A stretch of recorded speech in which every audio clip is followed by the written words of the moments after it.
Okay, this is AGEC 305, part two, our sort of final exam review, where we cover all the topics from the class and try to make all the connections. So in part one, I worked on the board and talked through sort of price as a concept, how it comes from equilibrium but depends on supply and demand behavior, and then changes or shocks or shifts or policies that may interrupt sort of or intervene to change that sort of balance in the equilibrium. And we also talked about how you might uncover or estimate or evaluate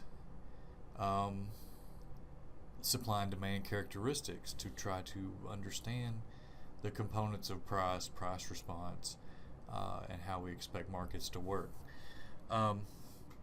So the second part of this is really the value chain, is what I keep saying it, but it's really about how do prices relate to one another across markets. So everything we did in that part one, and for a big part of this class, part one of the review, was about a single market and trying to dig into the price and understand all the things we can learn from it. Well, the second part here is about how do we look across markets and learn about price relationships as trades are made or production happens. And in agriculture, we really think of that as sort of value chain, or we talked about farm to retail in class. And so we have a definition of prices from the other day about equilibrium outcomes and the really supply and demand balance. And from that, we know that under competition, the market price should, for a good, that is homogeneous, so it's the same good made by two different companies or producers, should have a uniform price.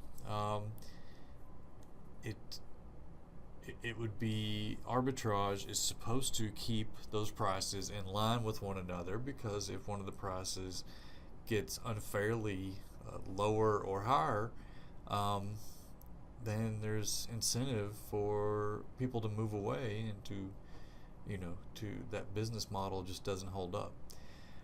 We also know that if there are enough competitors, that the cost of production should be the guiding sort of factor, right? So the full cost of production, all the opportunity costs for all the resources used, should be what the market price approximates.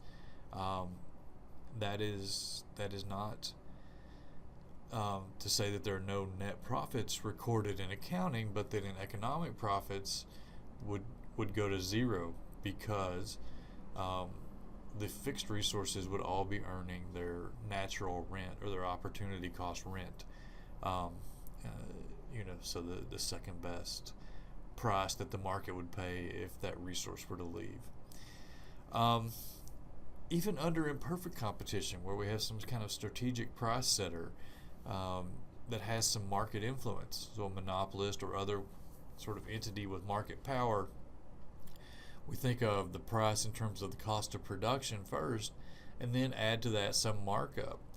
But there's still equilibrium. There's still sort of the market forces in control that say that markup level should be some cost that we're having difficulty accounting for. Okay, so they could be related to the cost of innovation. So what is your patent rent worth?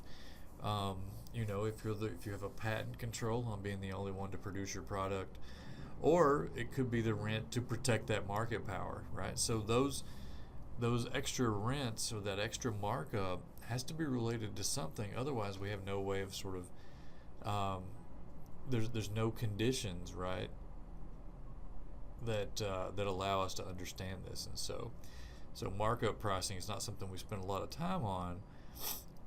But if you get into a value chain context, you can sort of uncover those things, right? You can, if you're tracking prices up and down the value chain, there's been a lot of interesting work done on relating markups to sort of the investment in R&D by companies in the value chain, and showing that markups cover those costs. Okay.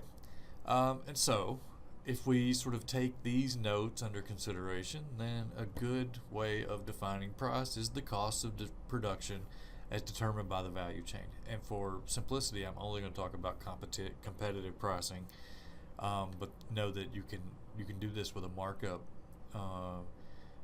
situation where someone is pricing above sort of the normal variable cost pricing that we would attribute to them. So markup pricing is really fixed cost pricing. It's how many units do you have to sell to cover your sort of fixed costs that are related to innovations or protecting the market power. If you want to define value chain, I'm sure you can find a good textbook definition. I tend to think of it in this term, and it helps for this kind of class. It may not be useful for some marketing classes, though, where you really have to be intricate about which steps are going on and what kind of utility conversion is happening, because the marketing view on these may be very different. But for a class about prices, it really just matters to have the start point and the end point sort of defined, and then the intermediates, as necessary. So I start with the, I'm going to open up a pointer here.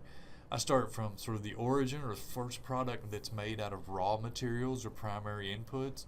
In agriculture, that's typically, we think of that as farming, even though they use inputs that aren't primary. Seed are produced, and other things, machinery, so forth.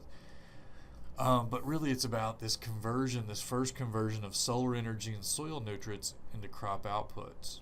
Okay, and so those go into the value chain somewhere else. If you were thinking about livestock, it would really be the genetic sort of parent material to make the offspring. It would be sort of the primary input there. And so this idea of origin is difficult on its own, right?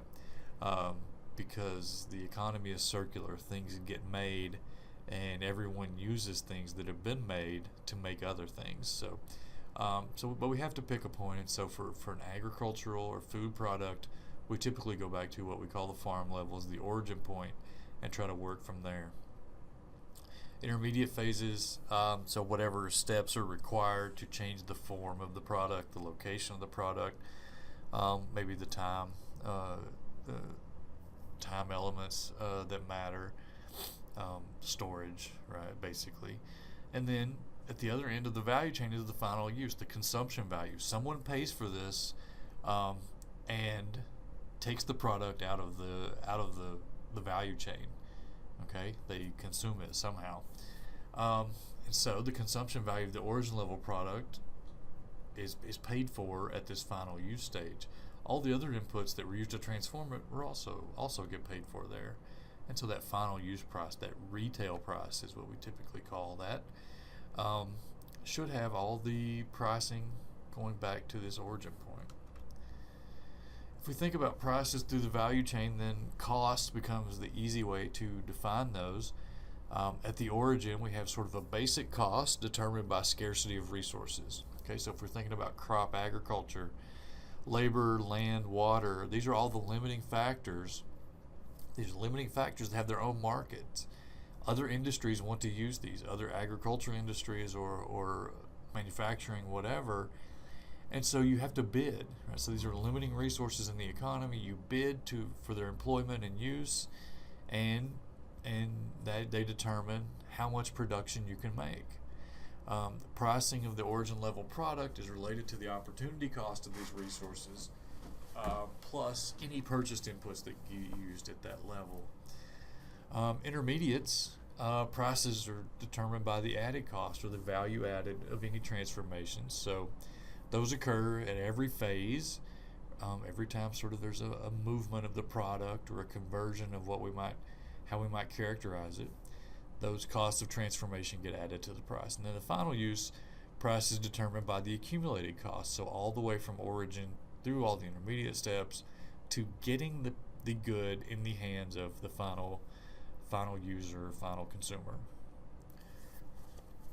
Okay, so one of the reasons we talk about it this way is to think of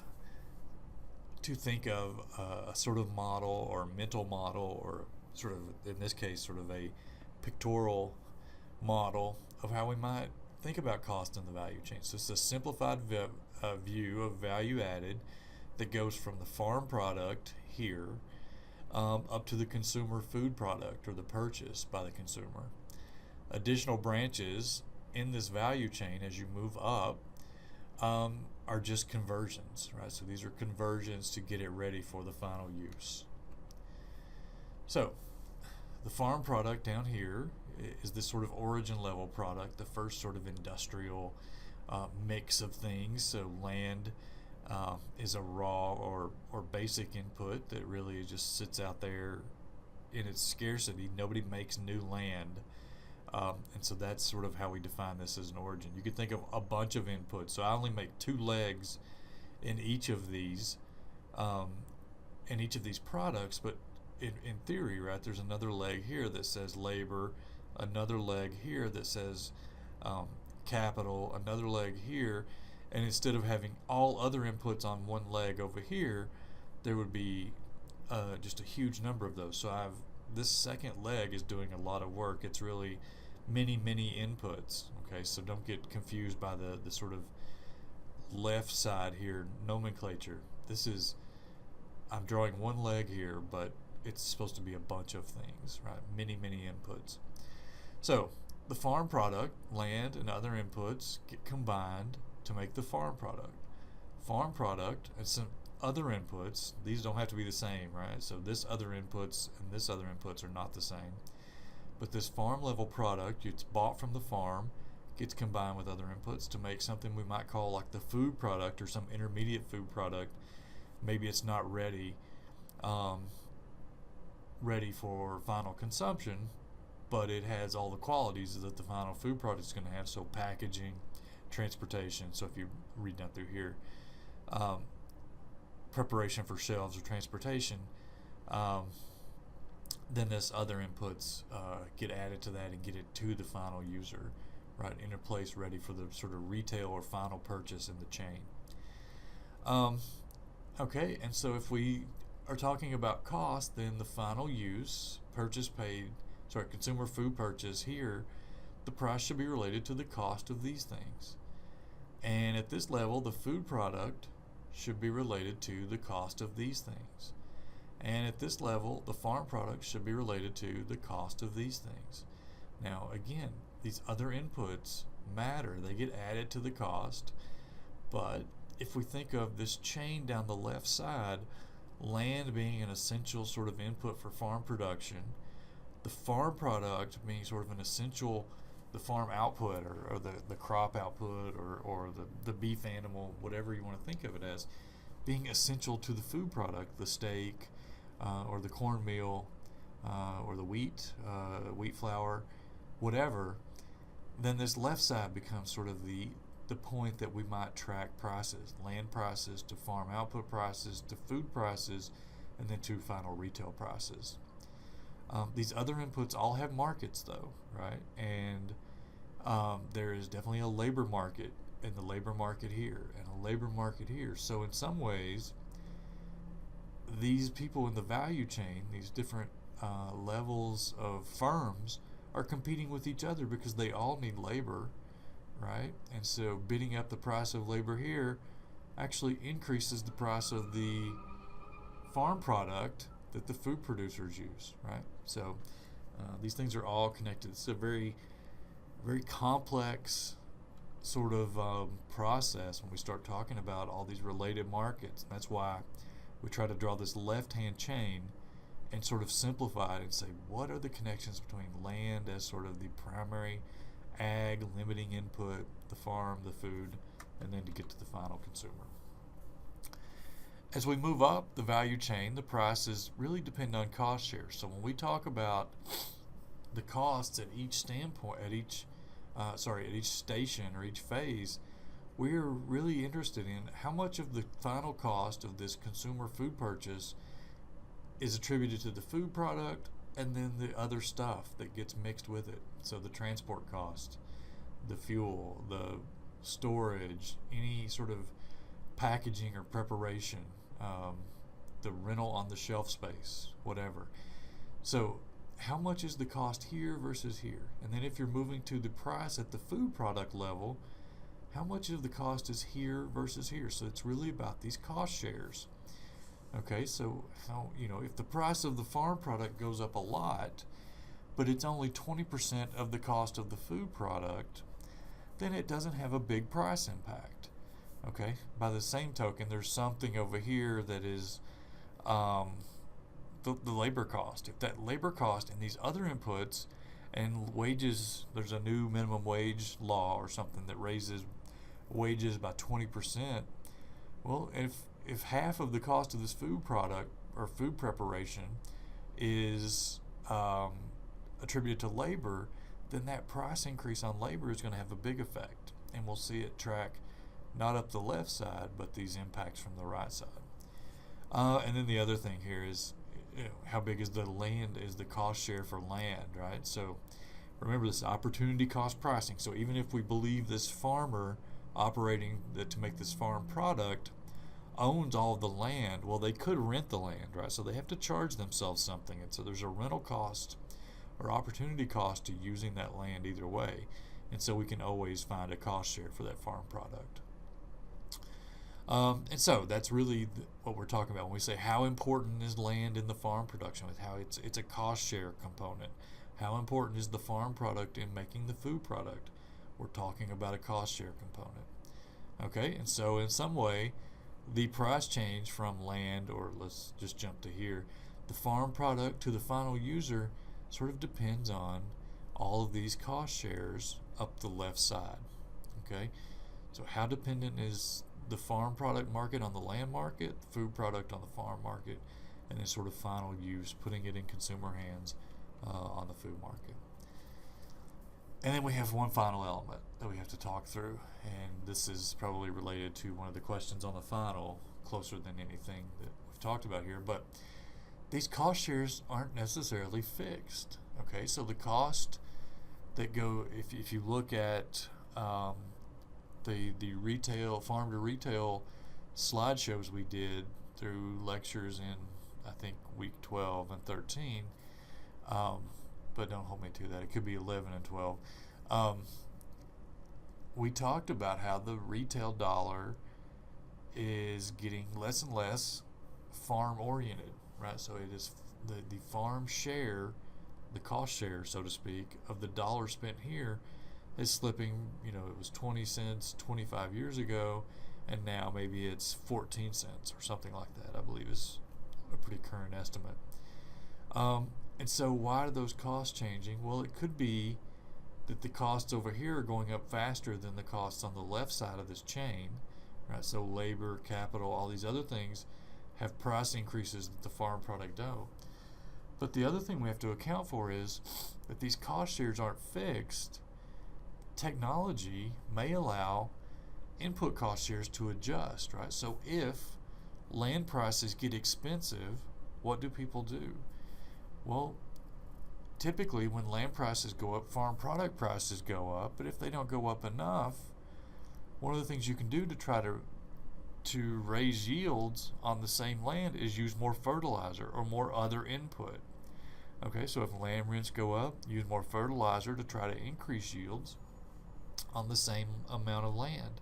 So you get more product, you don't expand this, and in fact the cost share on land would fall. Okay, because you're actually substituting away from using land.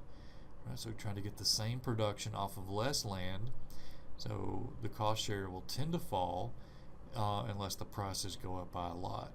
So this elasticity of substitution, which I'm trying to designate here as this sort of bend or this curve that says the connection between land and other inputs is sort of this elastic piece of adjustment, right? So there's something that sits in between here that says, how flexible are you between these? And each of these would have potential substitution elasticities.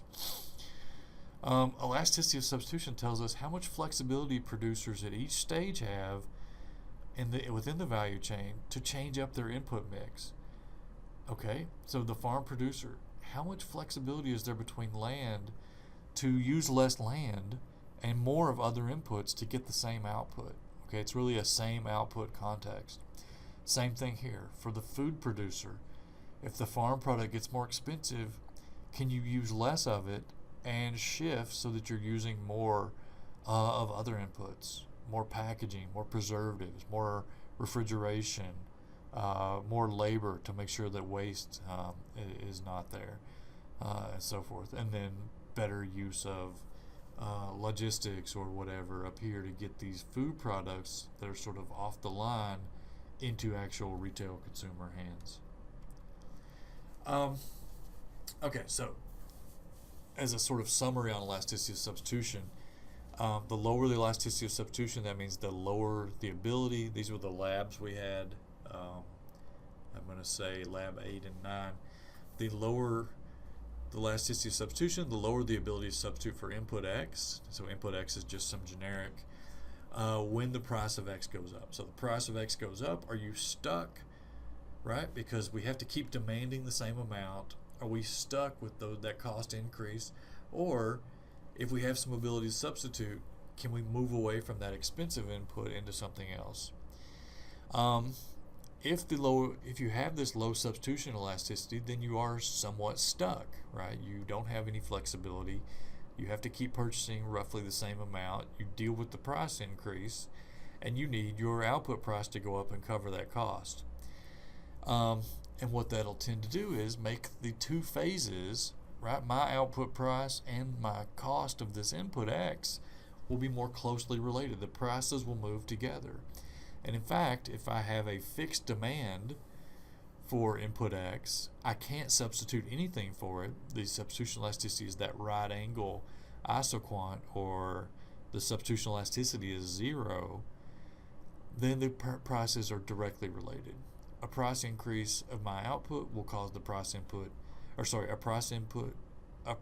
increase of the input X of 3% will be matched exactly by a price increase, a proportional price increase for the output price. Okay, when the elasticity substitution gets high, then the exact opposite happens. So more options for the producer, let them substitute away. As the price goes up for input X, find a lower cost substitution, find a lower cost mix to make the same thing. So prices in the value chain can differ more, right? They can be, you can see prices go up in one section of the value chain while they fall in another one, right? If there are substitution possibilities through there. The prices we track through the value chain depend critically on these substitution possibilities. So it is not enough to say that retail food prices are going up, but farm prices are flat, because you have to explore, one, how important are any of these in the cost structure, right? The cost shares. And then you also have to think about how flexible are those cost shares, and that really comes through the substitution elasticity. How much flexibility to adjust my production mix do I have? Okay, and that's what we're talking about. And then a final step, so we had this quiz, and I made this statement because I wanted to be sure that everybody leaves with the idea that long run versus short run, you get better elasticities, you get higher elasticities, more elastic elasticities in the long run for anything. Okay, if they're the same, if long run and short run elasticities somehow show up to be the same, then you have not adequately defined the long run, right? There's no distinction between long run and short run. So long run is really defined by having more options and more elastic response. Okay, so we talk about it and try to say what the number of years are in lots of economics classes, but now that you've sort of been through a class where we've talked about elasticities enough, including substitution elasticities, you now should be ready to start talking about, how do I define long run versus short run? Well, it's not really a length of time that we could just say the economy has a long run versus short run. It's really an industry. How much time does it take an industry to be completely flexible? That's really the long run. How much time does it take an industry to go back and convert everything in the plant to the latest technology and get the best efficiency? That's the long run. Does it take them 2 years, 5 years? That's really what we're talking about. And so when we're talking about substitution elasticities, long run elasticities are going to be larger. Basically, as prices go up, if the price of land goes up or the price of labor goes up, labor being sort of the key driver historically in agriculture, well, prices go up for labor, people get better job opportunities in cities, etc. Technologies will develop to help producers substitute away from, to use less of, the expensive inputs or the price increasing inputs. And that's where we have mechanical harvest and all the sort of technological gains that have been made to reduce labor, right? So Roundup Ready, right? No longer do you have to sort of manually go through and try to clear weeds as they grow, or even if you're using a machine, have someone drive through and try to cultivate and stop weed growth. And when we're talking about substitution elasticities, I don't know that anybody might have had this, but we really talk about this as sort of an induced innovation concept. If the long run sort of labor price goes up, and the industry is able to sort of develop its technological frontier, its technological change occurs in a way that allows producers continually over that length of run to move away from dependency on that input, like labor. We call that an innovation that's been induced by the pricing. The market prices were the guiding force behind the technological development or the R&D investments that led to that mechanization. Okay, I think that's where we close out. So this has been the second set of review slides, review notes. I had this all set up to do on the board and just talk my way through it, but I've tried to put together in this slideshow the exact things I would have talked about. This will get processed and hopefully up roughly around time what we would normally meet for class. So thanks, and this is our final meeting for the semester. It's been fun.